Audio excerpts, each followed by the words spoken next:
Welcome to Boo Crew Case Files. I am your host, Bree Schroeder. If you've been along for the ride, you know a little bit about the Boo Crew Case Files. Basically, the dead have a story. It's my job to tell that story, and then see if they want to talk about it. So joining me today, I have my good friend, my paranormal partner, Charles Johnson. Hello, everybody. So, Charles, we are in Fairmont Memorial Cemetery. We're actually at a historic marker for the Titanic monument. So we've got this story I've put together. It's kind of one of those 6 degrees of separation. Yeah, really. I mean, you walk up to average citizen and ask them, does Spokane have a connection to the Titanic? And more than likely, they'll say, not that I know of. Yeah, well, we definitely have one, and I'm going to share that story. There's multiple people involved.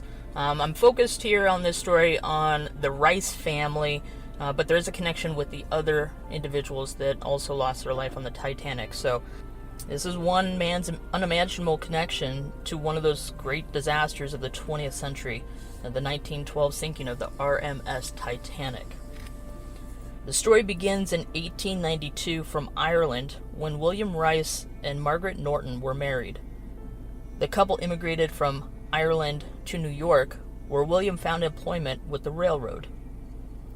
By 1909, the Rice family had moved to Spokane, Washington, where William took a job with the Great Pacific Railroad as a machinist. In 1910, in a railroad yard in Hilliard, William was working underneath a tank car making repairs when it was struck by another train car. William was badly injured and taken to a local hospital where he succumbed to his injuries. Now, after William's death, Margaret received a substantial settlement from the railroad. She took that money, invested it in property in Spokane, and took a trip back to Ireland for her and the children. In spring of 1912, Margaret decided her family would fare better in the United States and booked a return trip on the Titanic. At 11:40 p.m. on April 14, 1912, about 400 miles off Newfoundland, the Titanic struck an iceberg. A few hours later, at 2:20 a.m. on April 15th, the great ship disappeared beneath the surface of the Atlantic Ocean. Among the 1,517 people who died on board or in the frigid water were Margaret Rice and her 4 children, John and Lizzie Chapman. John was the laborer who prepared the gravesite for Mr. Rice when he passed. And Charles Hayes, he attended a railway board meeting in England with his family. Sadly, records show that Margaret's body and one of her youngest sons were recovered. The other children's remains were lost forever. John Chapman's body was recovered, but Lizzie was never found. John Chapman's pocket watch was found on his body. Not being waterproof, it stopped when he went into the water at 1:45 a.m. That watch is now on display at the Titanic Honor and Glory exhibit in England. The Titanic monument at Fairmont Memorial Park, located just behind William Rice's heart-shaped headstone, is made of native basalt taken from the hillside at Greenwood Memorial Park in Spokane, with the front side covered with a large piece of granite on which the story is told. It's a pretty haunting story as far as the Titanic. I mean, it's pretty incredible to have direct ties here in Spokane with those several people who lost their life, all being connected to William somehow, some way. So we're going to jump in here and see if we can get any communication from Mr. Rice or Margaret. We've also got John Chapman and Lizzie Chapman that were in it, as well as Charles Hayes. So we'll see if we can get any responses communication-wise. I do want to say I was running an experiment here in Fairmont just earlier this week, and when I drove through running this Phasma box, it popped up right away and said the word remember as soon as I got to the headstone here for this historic marker, which compelled me to be here now and do this story. So what are your thoughts around the experiment, Charles, as well as the Titanic piece? Well, as far as the experiment goes, I think it's going to be with such a energetic story, such a powerful, haunting story. It's going to be interesting to see the results that are gotten from using our device and see what kind of responses we get. I agree. I think we should just dive right in and see if we can get any communication, so we'll do just that.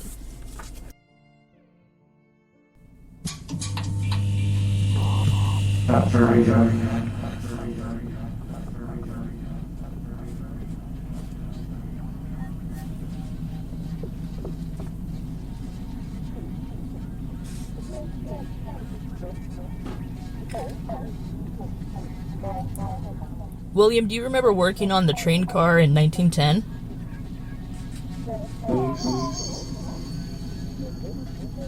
That sounds like a yes. Definitely.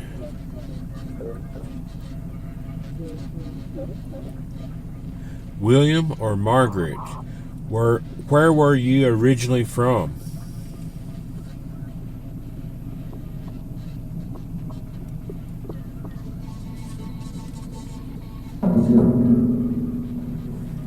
I'm here.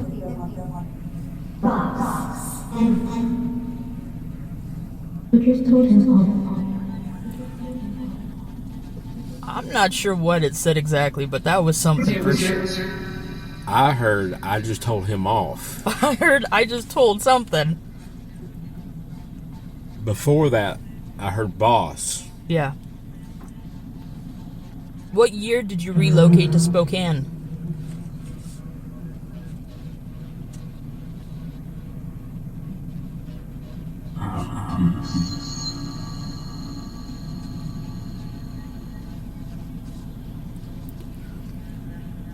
So to answer that, the answer was 1909. But I heard a 9 said. And I don't know exactly, so listeners, I hope you heard it.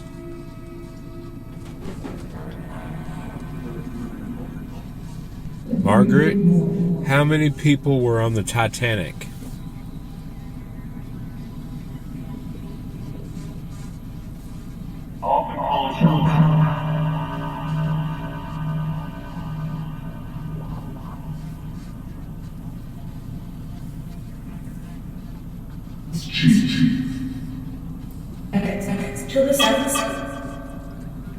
Sounded like I said, turn it up.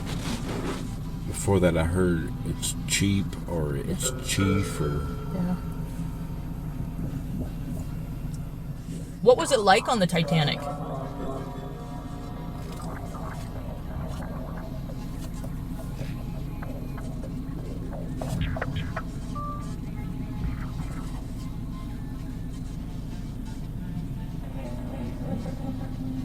I heard I can't breathe. Yeah.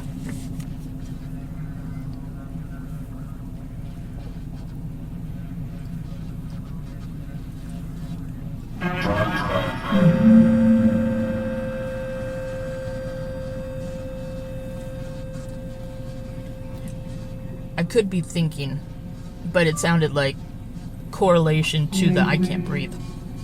Like I'm drowning, or...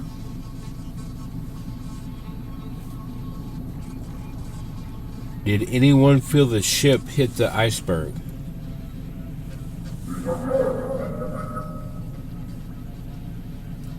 That was something.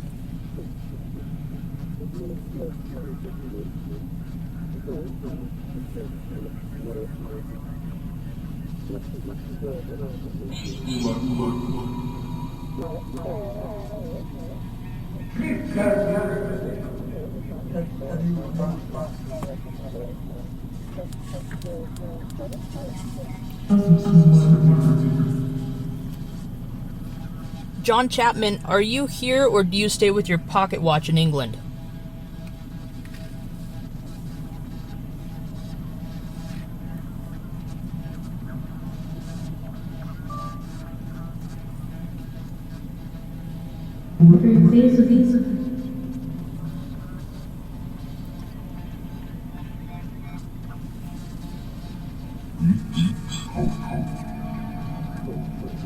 It's cold.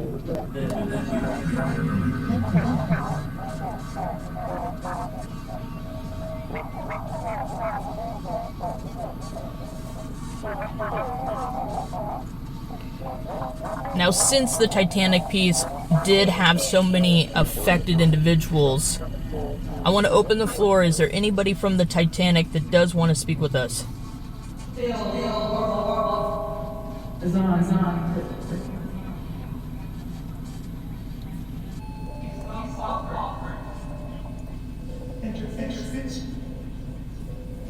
Who are we speaking with?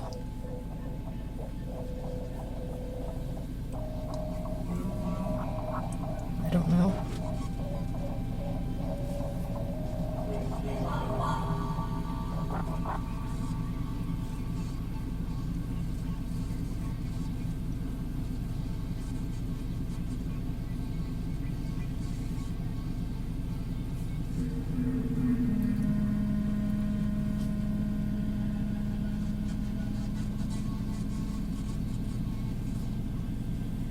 I'm getting ready to shut this down. Are there any final words?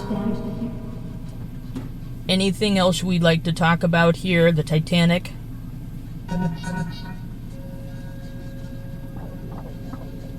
Any last messages? I don't know what that was, but that was something. Yeah. Definitely worth reviewing. All right, I want to thank you all for communicating. William, thank you so much. Yes, thank you all.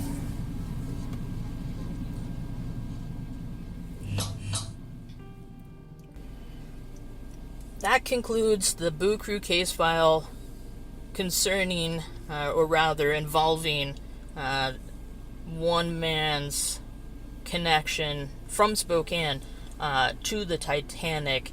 I do think we had a lot of responses. At one point it sounded like multiple voices trying to speak some information that may have been said. I'm cold, I can't breathe. A lot of that seems relevant to the Titanic as far as what those passengers would have gone through. Not being able to breathe in the water, it being frigid. I mean, it was April 1912. I'm kind of shocked. We got some interesting responses and pretty relevant, I think. Pretty intelligent, I think. I agree, and right out the start of it, it seemed as though an acknowledgement from William. So I do think it's quite fascinating how it ties into Spokane without really knowing it. So you, the listener, if you heard something that we didn't hear because we're not debriefing these case files any longer, if you hear something and you want to make it known, or if you have any information that ties back to the Titanic or anything else, please feel free to email boocrew.pnw@gmail.com. I'd love to hear from you so that we can explore more or know what was being heard. So I want to thank you for listening. Please join us on our future Boo Crew case files and have a great day. Thank you all.